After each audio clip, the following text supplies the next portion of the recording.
আপনারা যারা মন থেকে ভারতীয় দলকে ভালোবাসেন আজকের ভিডিওতে একটি লাইক করতে ভুলবেন না। ক্রিকেট মাঠে আবেগ আর উত্তেজনা সবসময় এক অন্য মাত্রা যোগ করে।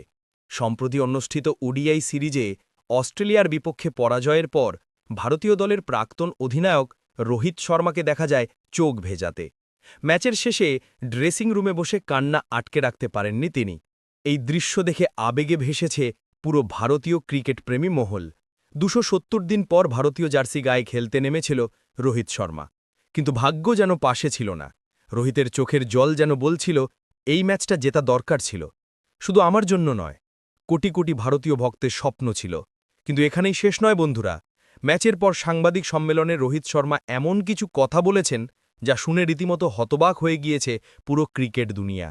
তিনি বলেন, আমি এই হারের দায় নিজের কাঁধে নিচ্ছি বলে এমন কিছু বলল শুনি তো হতবাক হয়ে গিয়েছে পুরো ক্রিকেট বিশ্ব। তাহলে আর দেরি কেন বন্ধুরা, চলুন দেখে আসা যাক রোহিত শর্মা ঠিক কী বলেছেন তার আবেগঘন বক্তব্যে, এবং সেই মুহূর্তগুলো যা পুরো ভারতকে কাঁদিয়েছে। এই সব তথ্যই থাকছে আমাদের আজকের ভিডিওতে। তবে তার আগে আপনি যদি আমাদের চ্যানেলে নতুন হয়ে থাকেন তাহলে এমন সব রোমাঞ্চকর ক্রিকেট আপডেট নিয়মিত পেতে চ্যানেলটিকে সাবস্ক্রাইব করতে ভুলবেন না, যাতে কোনো ভিডিও আপনার মিস না হয়। আজ ভারত ও অস্ট্রেলিয়া রোমাঞ্চকর ম্যাচে মুখোমুখি হয়েছিল, আর এই ম্যাচে অস্ট্রেলিয়ান বোলারদের দাপটে দিশেহারা ভারতীয় ব্যাটিং লাইন আপ। ২৬ ওভারের শেষে ভারতের সংগ্রহ ৯ উইকেট হারিয়ে মাত্র ১৩৬ রান। আজ টস হেরে বা জিতে ভারত প্রথমে ব্যাট করতে নামলেও শুরুটা ছিল রীতিমতো হতাশাজনক। টপ অর্ডারের ৪ তারকা ব্যাটসম্যানই দ্রুত প্যাভিলিয়নে ফিরে যান।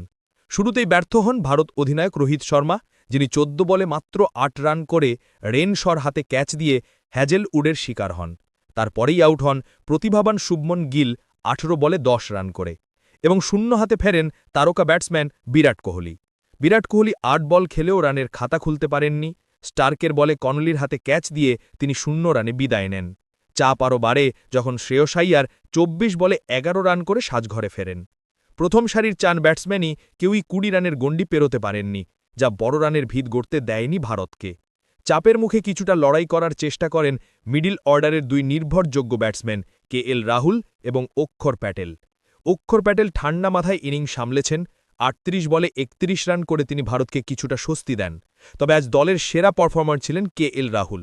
মাত্র ৩১ বলে ৩৮ রানের একটি ঝোড়ো ইনিংস খেলেন তিনি, যেখানে ছিল ২টো ৪ এবং ২টো বিশাল ছক্কা। ১২২.৫৬ স্ট্রাইক রেটে ব্যাট করে তিনি দলকে ১০০ রানের গণ্ডি পার করতে সাহায্য করেন। তবে তিনিও রেনশর হাতে ক্যাচ দিয়ে আউট হন। রাহুল এবং অক্ষরের বিদায়ের পর মনে হচ্ছিল ভারত হয়তো ১৫০ রানের আগেই গুটিয়ে যাবে, কিন্তু শেষ দিকে চমক দেখান তরুণ নীতিশ কুমার রেড্ডি। নীতিশ কুমার রেড্ডি মাত্র ১১ বলে ১৯ রানের অপরাজিত ইনিংস খেলে দলের রান ১৩৬-এ নিয়ে যান।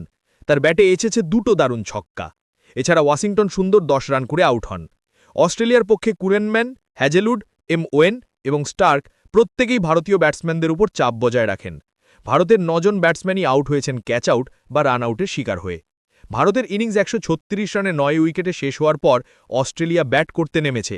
তারা অবশ্যই ১ ওভার ২ বলে ১ উইকেট হারিয়ে ১০ রান করে, অর্থাৎ অল্প রানের পুঁজি নিয়েও ভারতীয় বোলাররা শুরুতেই ধাক্কা দিয়েছেন অস্ট্রেলিয়াকে, কিন্তু তারা সফল হতে পারেনি। অস্ট্রেলিয়া এই ম্যাচটি জয় করে নেয়। ম্যাচ শেষে ইন্টারভিউ দিতে গিয়ে রোহিত শর্মার কণ্ঠে স্পষ্ট ছিল হতাশা আর দায়িত্ববোধ। তিনি বলেন, এই হারের জন্য আমি কাউকে দোষ দিচ্ছি না।